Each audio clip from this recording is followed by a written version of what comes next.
lo que estamos proponiendo, que a la larga es un cambio de la ley a la ley. Ahí la gente se está...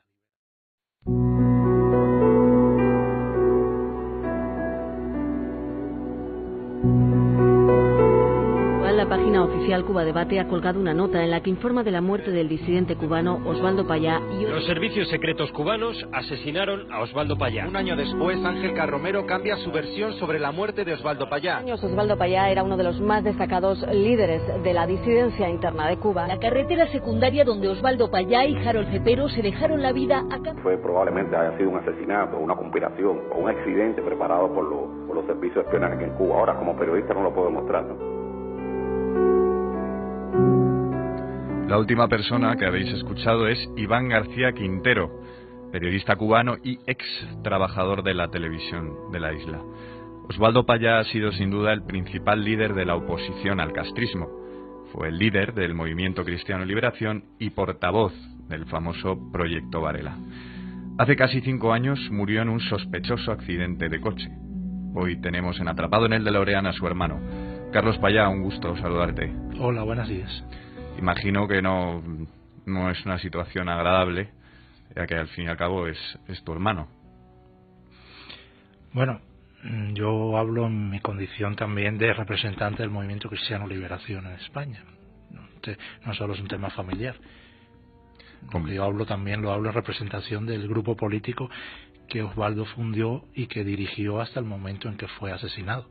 Porque Osvaldo Payá fue el líder del MCL, y tú, Carlos, eres el portavoz en España. ¿Cuál es la principal característica del Movimiento Cristiano Liberación? Bueno, ya lo dice la palabra, o sea, liberación. El primer paso que hay que dar es liberarse de los miedos. Por eso nuestro movimiento basa su trabajo en la participación de los ciudadanos. Cuando un ciudadano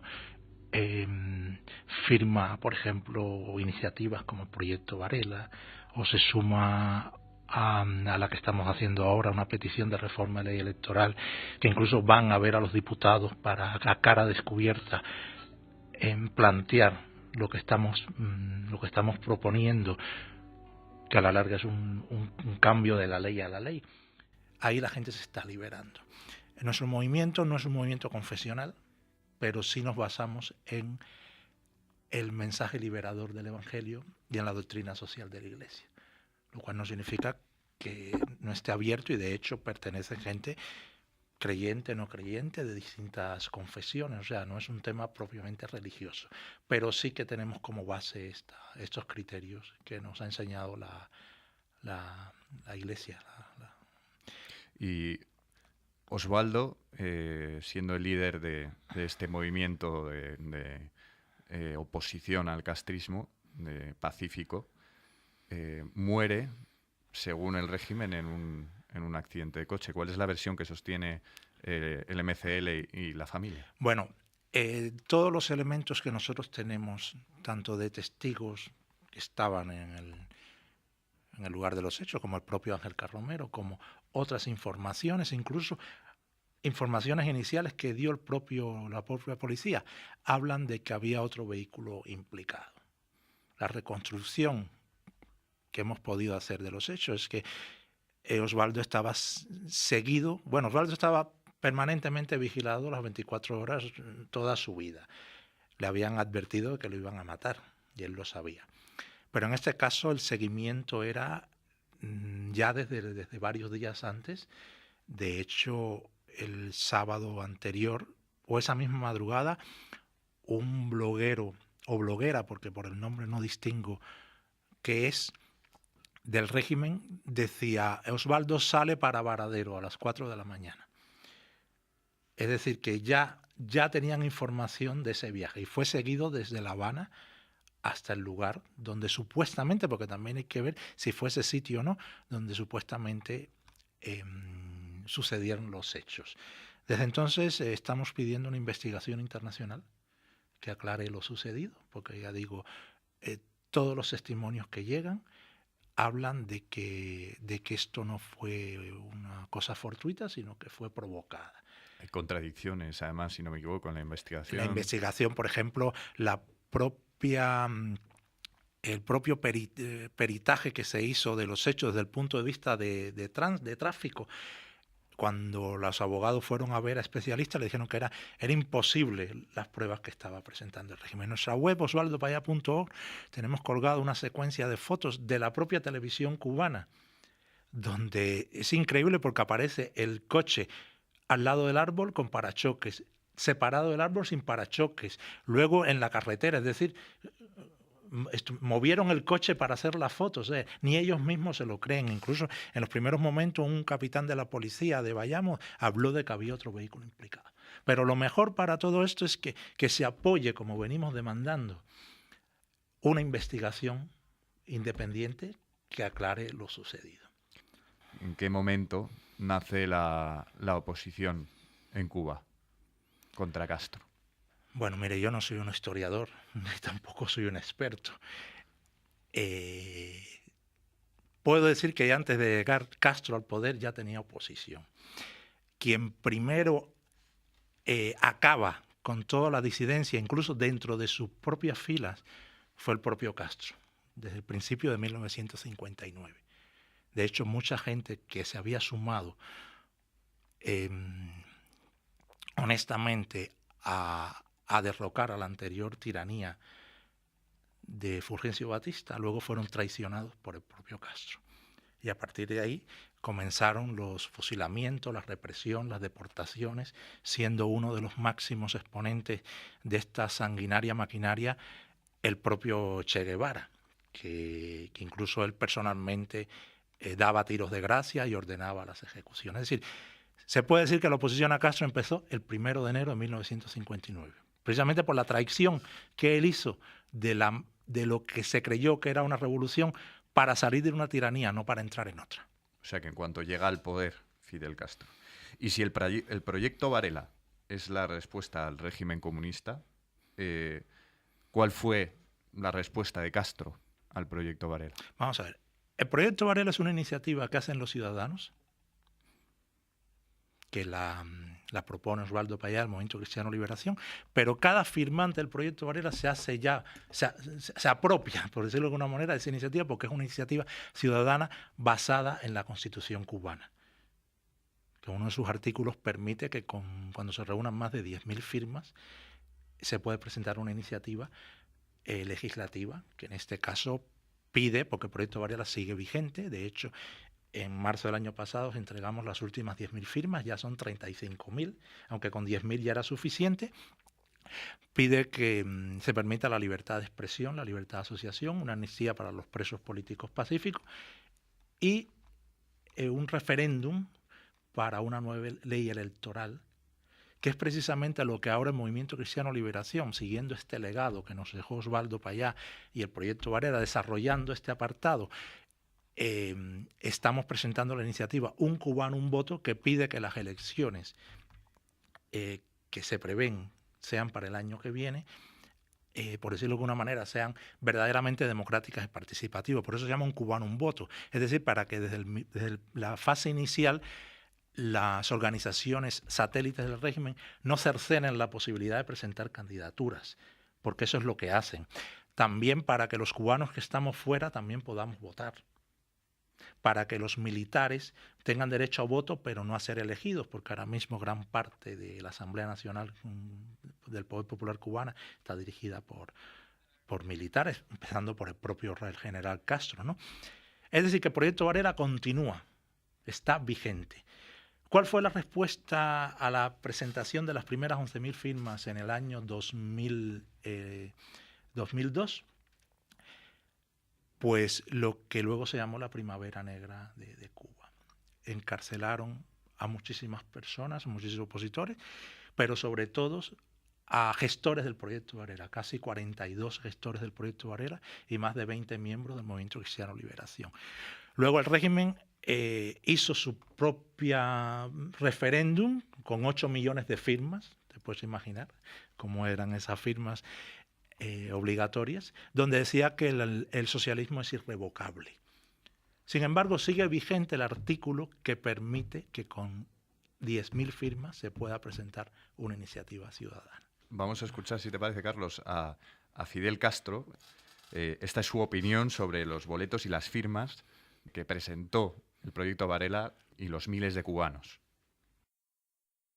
Hay tanta hipocresía, tanta mentira, tanta demagogia, que pienso que ese documento solo serviría para uso sanitario. En el audio que escuchábamos, Fidel Castro se burlaba de alguna manera del proyecto Varela y de esas firmas que habían presentado por los propios cubanos, diciendo que, bueno, que no valían para absolutamente nada, dando golpes en la mesa incluso de lo nervioso que estaba en esta entrevista radiofónica. O sea, los golpes que se escuchan en el audio son los golpes en la mesa del propio Fidel Castro.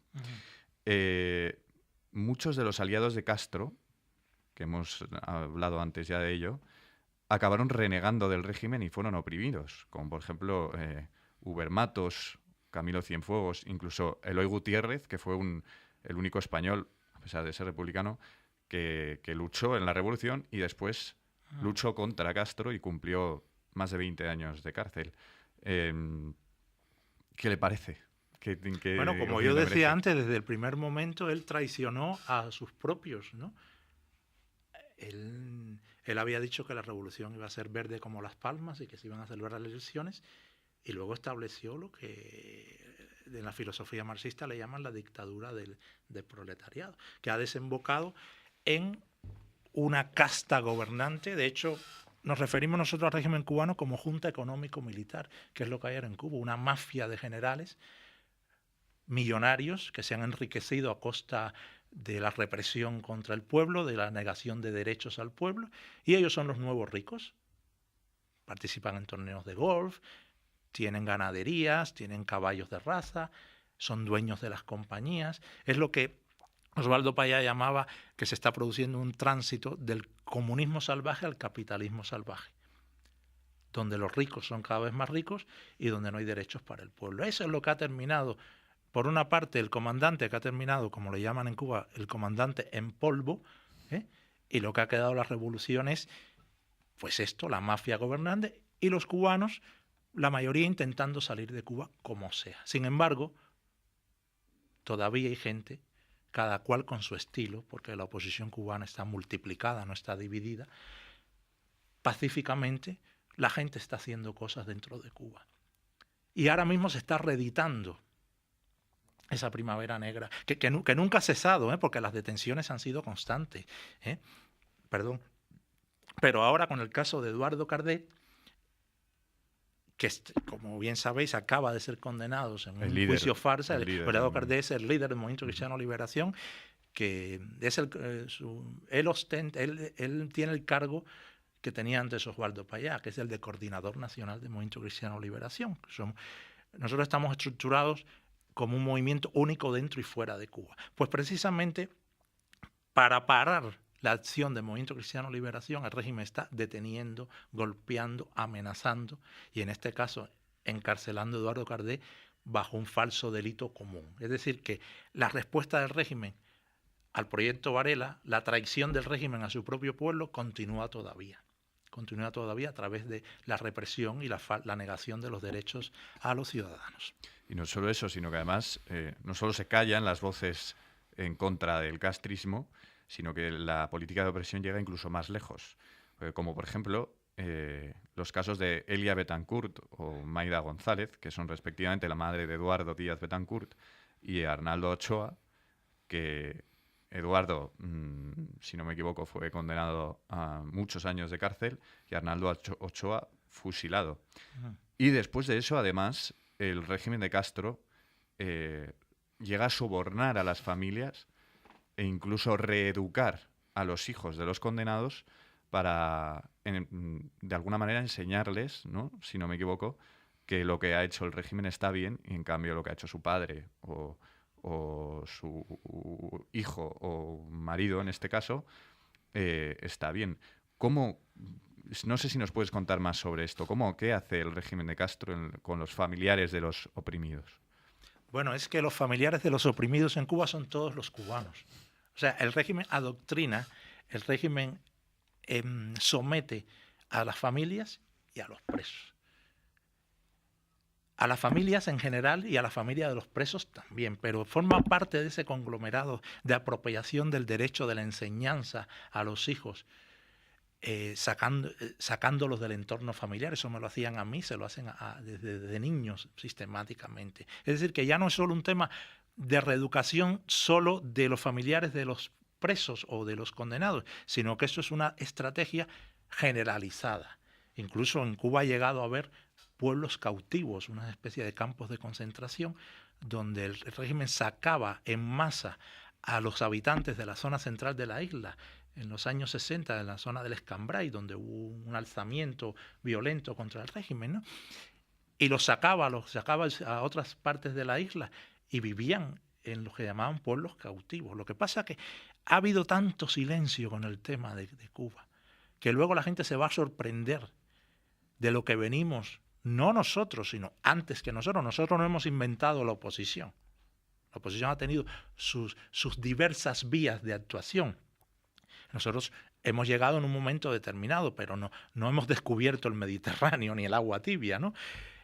Pero hay mucho que contar y sobre todo recordar que durante tanto tiempo nadie nos escuchaba porque se había dado la patente de corso al régimen con ese concepto del David frente al Goliat norteamericano, sobre todo desde Europa, desde parte de la izquierda también, de que todo valía, de que bueno, a cambio de esos llamados logros que el régimen exhibe, que habría que detallar si lo son o no, y de ese enfrentamiento con los Estados Unidos, pues se le permitía cosas que a otros regímenes no se les permite. Nosotros nunca hemos sido partidarios del aislamiento de Cuba, pero Cuba no es el régimen. Quien tiene aislado al pueblo de Cuba es el propio régimen.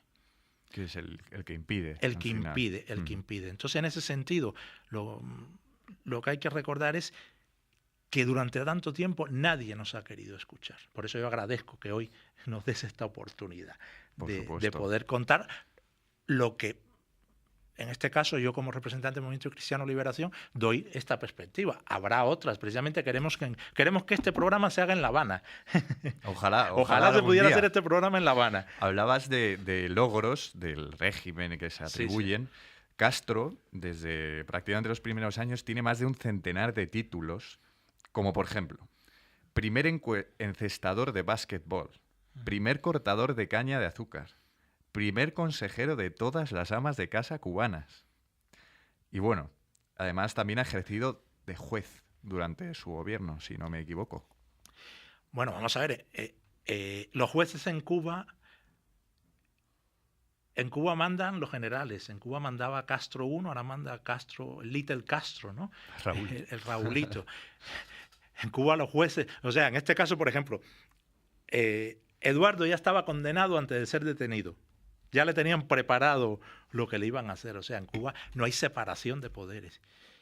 Y Fidel, además de esos títulos, pues también tiene títulos que, sabes que en Cuba, pues una forma de supervivencia es la jocosidad y la broma, pero también se le llama el comandante en polvo, barbatruco. Hay toda una terminología muy que hay que entender el lenguaje cubano para entenderlo. Pero así es como se le conoce y así es como se le recordará. De hecho, Eduardo Cardé, que recalco está en prisión por su actividad como líder del MSL, en una entrevista justo después de la muerte de Castro, que es cuando él es detenido, él dijo: la historia esfumará el mito de Fidel Castro. Un juego de palabras, porque Fidel Castro había dicho aquello de la historia me resolverá, que por cierto lo copió del Mein Kampf de Hitler. Efectivamente. Y que además... admirador que era Castro del fascismo y de Mussolini. Todo este tema de marcha de antorchas y tal. Su génesis es estética fascista. Estética y forma de actuar fascista. Hay que recordar lo que también decía Osvaldo, que las dictaduras no son ni de derecha ni de izquierda, solo son dictaduras. Que ese es el gran tema que hay que explicar siempre. Esto no es un problema ideológico. Hay gente de izquierda y de derecha demócratas y hay gente de izquierda y de derecha que no son demócratas. El problema de Cuba es que no hay democracia. El problema con Eduardo Cardí y con los presos es que se violan los derechos humanos, que le han golpeado en los calabozos, por ejemplo, que detienen a la gente como a Rosas Rodríguez, líder del MS en La Habana, y la abandonan de madrugada en una playa. Es decir, el régimen hace barbaridades y eso no es un problema de ideología, es un problema de derecho. Por eso Amnistía Internacional ha declarado a Eduardo como preso de conciencia. Y nadie puede decir que Amnistía Internacional sea sospechosa de ser una organización de derecha o en manos, como dicen en Cuba, del imperialismo yanqui, porque ahí Todo lo contrario. todo tipo de posición que se haga en Cuba enseguida lo refieren a que mercenarios de derechas del imperialismo, ¿no? Porque ellos no saben, no tienen otra forma de explicar por qué reprimen a la gente. Porque, por ejemplo, Fidel Castro, es una prueba de que la justicia en Cuba es peculiar, hizo unos juicios públicos, por ejemplo, a Jesús Sosa Blanco, que es un torturador del régimen de Batista, pero que fue condenado en una cancha de baloncesto, si no me equivoco, delante del pueblo cubano. O, por ejemplo, el proceso de Santiago, que fueron unos militares absueltos y que después condenó Franco, iba a decir, y que condenó después Fidel Castro, si no me equivoco. Bueno, el lapsus viene muy bien porque Fidel y Franco eran muy amigos. Quiero decir que Cuba fue el único país del mundo que decretó duelo por la muerte de Franco. Es decir, que entre pillos anda el juego. Pues esa técnica del juicio sumario público, el régimen lo sigue haciendo. Y vuelvo a hacer hincapié, pero es que de estos días. A Eduardo Cardé le montan un juicio falso, llevan testigos falsos, incluso un testigo, hay un vídeo que tenemos colgado nosotros, de que uno de los testigos dice que a Cardé hay que matarlo directamente. Es decir, la técnica sigue siendo igual. O sea, la farsa escudada en esas leyes injustas que tiene el régimen para seguir reprimiendo a la gente. Han cambiado los métodos, pero siguen siendo los mismos. Cuando alguien dice, el régimen se reforma, ¿quién lo va a reformar? Raúl Castro, el mismo que creó el régimen. Entonces, en ese sentido, el régimen es irreformable. Otra cosa es que nosotros, siguiendo el espíritu de la transición española y de otros ejemplos, usando la propia ley del régimen, pretendamos hacer, no reformar al régimen, sino cambiarlo drásticamente. Pero usamos esa metodología. La mayor prueba es que el régimen, cuando reprime, no respeta ni su propia ley. Es decir, el régimen puede cambiar ahora la forma, los métodos, pero sigue siendo y sigue manteniendo su esencia dictatorial y represora como lo hacían desde el 1 de enero del 1959. Como por ejemplo, no sé si nos puedes contar, Carlos, ¿qué son las brigadas de respuesta rápida? Y si existen hoy. Sí, son pogrom, al estilo nazi, más claro. Yo lo he sufrido, yo sé lo que es eso. Esto comenzó cuando crean los llamados comités de defensa de la revolución. Los CDR. Los CDR, que son una especie de vigilantes en cada calle, en cada esquina, y para convertir a cada cubano en vigilante de cada cubano. La película esta alemana que se titula La vida de los otros, en Cuba se llama La vida de nosotros.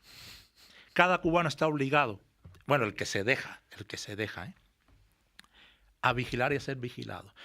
Porque la mayor estrategia, y es lo que ha permitido al régimen mantenerse, además de la represión violenta, es convertir a cada cubano que se deje, repito, en víctima y verdugo a la vez. Te involucran en un engranaje que llega un momento que la gente no puede salirse de ese engranaje. Incluso esos mismos mecanismos, ese Fidel Castro que nos meten dentro, se reproduce incluso en el exilio. Gente que antes eran muy del régimen, ahora con la misma metodología se oponen al régimen porque en el fondo lo que están es cambiando de casaca. Ese es por desgracia, el gran éxito que ha tenido el comunismo. ¿Qué son las brigadas de respuesta rápida? Pues es la materialización violenta, cruel y degradada de hasta dónde puede llegar el ser humano.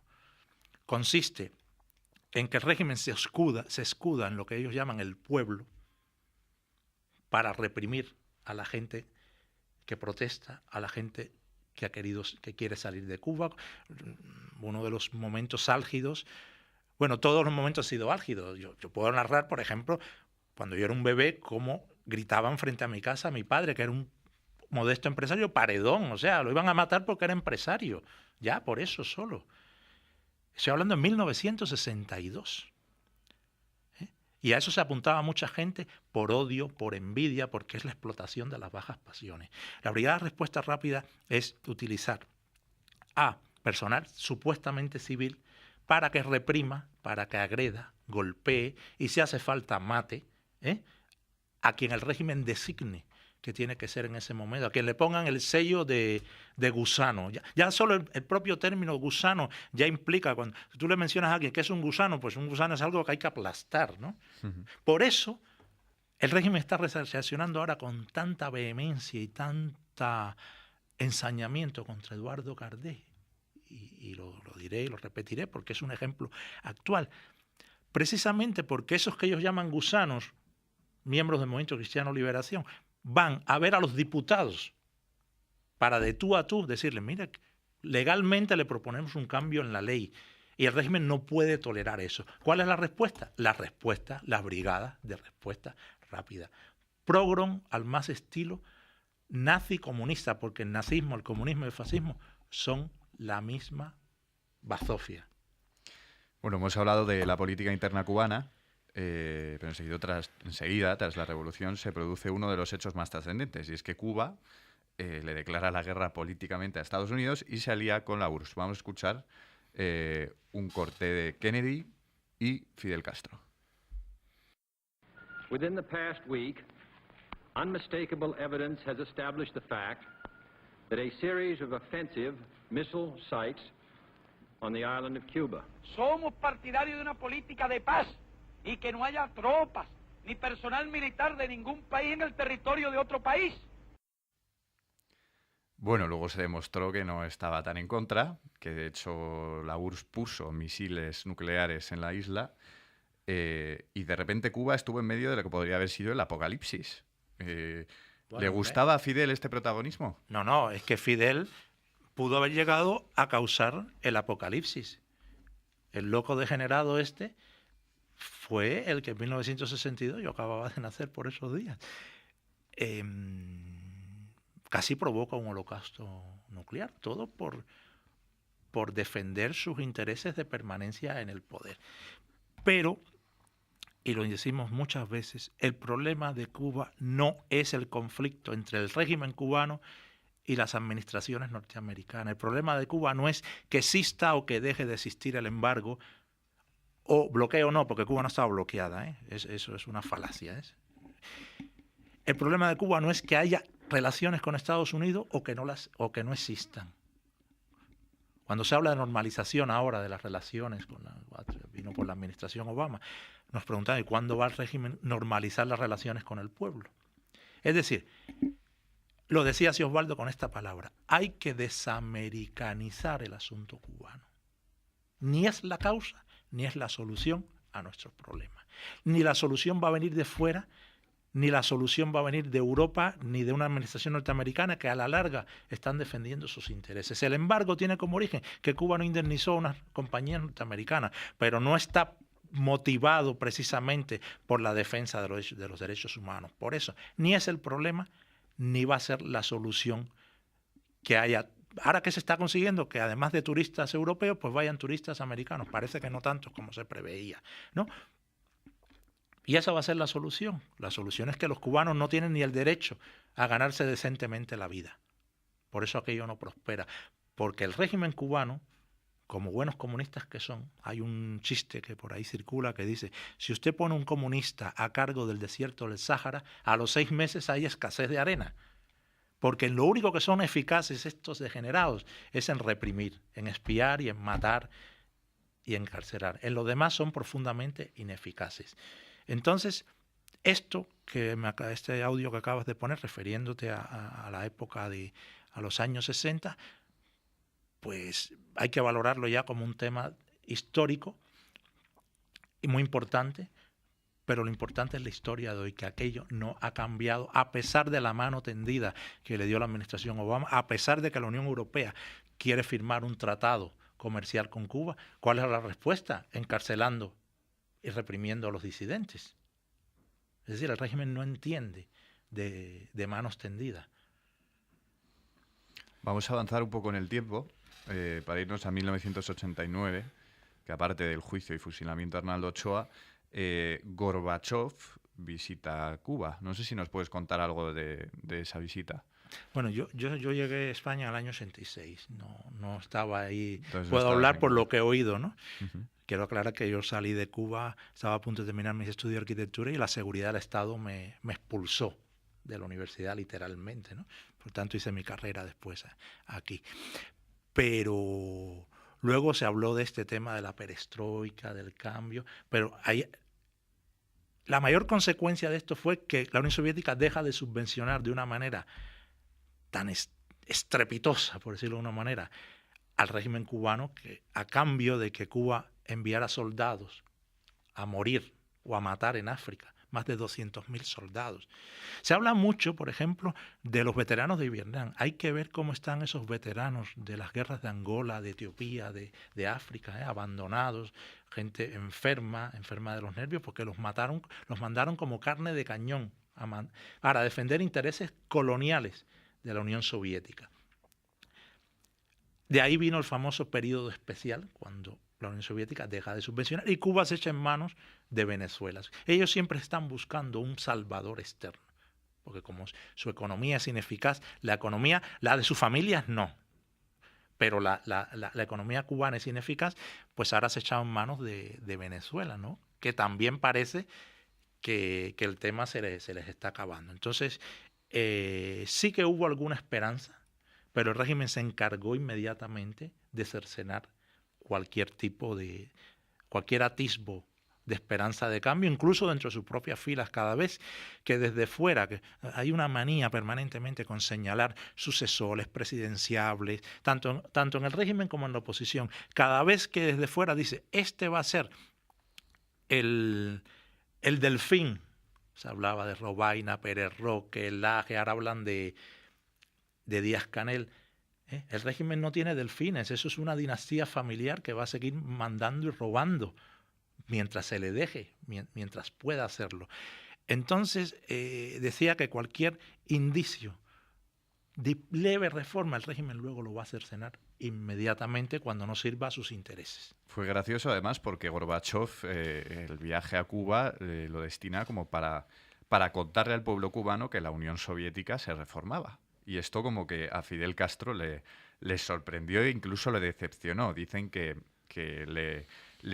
estaba previsto que le llevara un coche descapotable al avión, a Gorbachov, cuando se iba, y finalmente fue un coche cerrado para que Gorbachov no pudiera saludar a la multitud, y Castro dijo que nos lo pidieron para que no cogiera una pulmonía. Sí, claro, un ruso de la fría Rusia va a coger una pulmonía en una isla caribeña. No, pero ese es el ejemplo de que ellos no permiten, ahora están con las falsas reformas, el cambio fraude, como llamaba Osvaldo, a esto que se está haciendo, pequeñas reformas económicas, pero en el fondo el control total del régimen. El régimen es irreformable.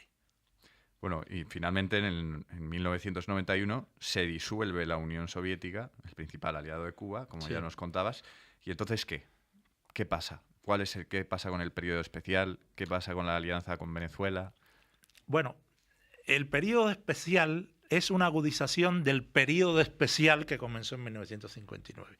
Cuando yo oigo hablar que en Venezuela los supermercados están vacíos y no hay papel higiénico, yo digo, ¿y cuando yo he visto un supermercado lleno en Cuba y papel higiénico en Cuba? El papel higiénico de Cuba es el Granma.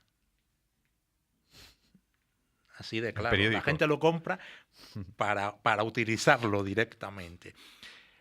Sí que el régimen sufrió porque, claro, la Unión Soviética subvencionaba a Cuba incluso haciendo el cambio monetario y de época con mucho más dinero que el propio Plan Marshall. ¿Qué lo hacía? Este personaje que antes tú decías que tenía todos esos títulos, lo dilapidaba cuando le daba, decía hay que sembrar esto aquí, cuando ahí no había que sembrar eso, le dio por una vaca, que luego la vaca la ha momificado, o sea, esto es un país dirigido por una panda de delincuentes, pero sobre todo una panda de locos. Entonces, claro, ese loco con todo ese dinero, con todo ese armamento soviético, pues claro, ¿qué pasó? Que llegó un momento que esas locuras se acabaron. Entonces ahora se puso en manos nada menos que primero de Hugo Chávez y luego del personaje que desgobierna Venezuela, Y entonces el régimen está desesperado, buscando siempre alguna tabla de salvación, que ahora pretende que esa tabla de salvación venga de Europa o de los propios Estados Unidos. ¿Está mejor Cuba ahora que antes de la revolución? Las cosas no se pueden comparar. Antes de la revolución no había democracia. O sea, las últimas elecciones en Cuba fueron en 1948. En el 58 hubo unas elecciones también, pero dentro de la dictadura batista, que era un vulgar dictador del cual había que salir, y por eso muchos cubanos se lanzaron. Ahora bien, y repito, no se puede comparar, porque se puede decir España está mejor que hace 50 años, que han pasado 60 años, las cosas han cambiado mucho. Quiero decir una cosa, nosotros del Movimiento Cristiano Liberación queremos pensar siempre en positivo, en preservar lo positivo. No venimos a destruir, por eso queremos hacer una transición, conservando lo que se pueda decir que ha quedado de positivo, que cada vez queda menos porque está todo depauperado, y eliminando de raíz los males que llevaron al pueblo de Cuba a creer en este Mesías, que fue Fidel Castro, que les traicionó. Insistimos mucho en que la solución de Cuba no es de personalismos, no es mesiánica. El pueblo está tan desesperado que el primero que venga y le venda una moto se lo van a creer. Y la reconstrucción de Cuba no va a ser solo económica, tiene que ser de principios morales, porque el régimen ha acabado. Y no estoy hablando de moralismo, incluso yo como católico, no me estoy refiriendo a ese tema, me estoy refiriendo a que en Cuba ya todo vale, a la simulación permanente, eso es lo que hay que reconstruir. Ahora, los datos sí que son irrefutables. Decía antes que el régimen ha sido muy hábil en vender lo que ellos llaman logros, que sin duda existen en sanidad, en educación, en lo que se llama índices de desarrollo social, pero omite cómo eran esos índices en 1958. Que no significaba que no hubiera que resolver problemas, no significaba que no hubiera, primero, una falta de libertades, porque había una dictadura, y segundo, había diferencias que había que solucionar, sobre todo entre el campo y la ciudad. Pero Cuba era el tercer país de América Latina en índice de desarrollo social. La respuesta a esto es, ¿cuántos cubanos emigraban en 1958 y cuántos emigran ahora? No sé si... Una ahí respuesta lo dejamos. muy... Pero la pregunta es esa, ¿eh? Sí, yo tengo un amigo la cubano... gente se va a mejor. Yo tengo un amigo cubano que dice que si pusieran un puente de la isla Miami, la isla se vaciaba. Hoy, con la muerte de Fidel, ya la última pregunta, y la supuesta apertura de la isla, aunque ya hemos estado hablando de esto durante toda la entrevista, pero ¿está cambiando algo? ¿Crees que va a cambiar algo, Carlos? Bueno, Fidel desaparece de la dirección política del régimen ya desde 2008, ¿no? Suponemos que murió el día que alguien se atrevió a decírselo. Comandante, usted está muerto. Quizá a lo mejor estaba muerto y nadie se lo quiso decir. Nosotros nunca hemos puesto las esperanzas de cambio en los hechos biológicos, porque entonces tendríamos que esperar al siguiente hecho biológico y luego al siguiente hecho biológico. El cambio tiene que venir de lo que hagamos los cubanos de dentro y de fuera, porque somos un solo pueblo. Evidentemente, han pasado 60 años en todo el mundo, no solo en Cuba, aparecen nuevas tecnologías, aparecen nuevas formas de comunicarse. Pero tampoco, porque, voy a poner un ejemplo, la gente puso las esperanzas en la llamada primavera árabe, de que con los tweets se iba a solucionar el problema, y miren lo que han desembocado, la primavera árabe. Aquello parecía, ejemplos, Egipto, Túnez, Libia, de que con Internet se iba a solucionar el problema, y creo que la solución no ha sido esa. Lo cual no significa que estoy denostando el medio. No va por ahí mi análisis. Va de que hay que aprovechar los nuevos cambios que se están produciendo en el mundo para que Cuba cambie. Pero no hay voluntad real del régimen de hacer esos cambios. Bajo ningún concepto proponemos una solución violenta, es más, la proponemos de la ley a la ley, y el ejemplo está claro, el régimen no respeta ni su propia ley.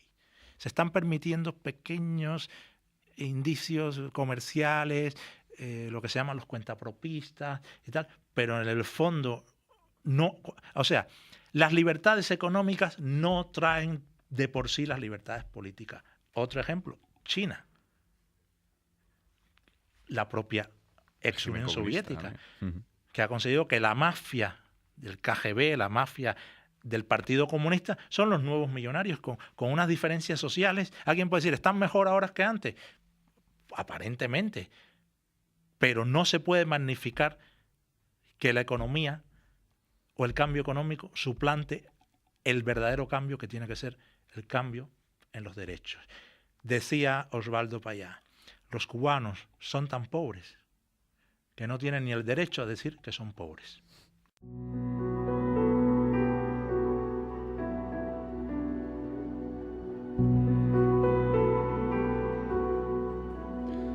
Bueno, ha sido un placer, Carlos. Muchas gracias por habernos acompañado y habernos acercado un poco más a la historia de Cuba.